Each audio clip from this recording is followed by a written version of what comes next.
the tradition we work with here in Seelow Harfexual is what we call the Lichtenauer tradition, and it derives that name from Johannes Lichtenauer, who is the founder of the tradition, at least as far as we know.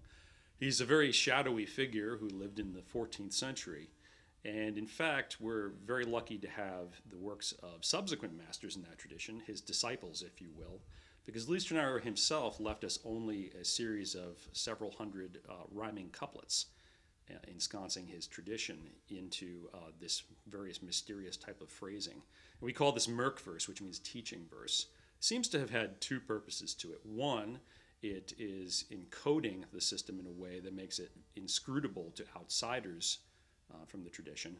But secondly, and perhaps more importantly, it acts as a series of mnemonics, so that once you learn a given set of techniques, you're able to call them up from memory much more easily, remembering these little sing-songy kinds of rhymes.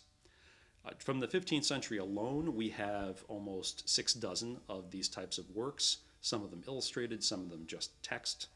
And so we have a rich array of source material to work with in trying to decode and understand the system from various vantage points. Well, why study these extinct arts? And really they are extinct. Part of what we're doing as modern practitioners, researchers, interpreters, authors working with this material is we have to resurrect this art. We don't have an unbroken line of masters surviving from the Middle Ages. These arts died out centuries ago. So we have to figure out how they did this. Well, why do that? There's plenty of current martial arts you could go study, karate or kung fu or taekwondo or any of the surviving Asian things, or modern fencing for that matter, if your interests run to European ones. So why do this?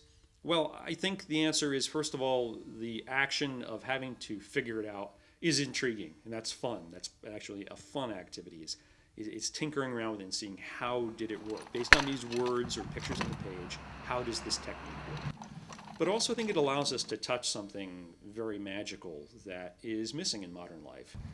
Practicing these arts, doing them safely, and but with earnest dedication to doing them right, having to use some of the equipment, facsimiles of the equipment and clothing they used, allows you to touch some of that world and kind of get what they meant by living by that code. It's a window into a different way of thinking, and a way of thinking that still has a lot to teach us today.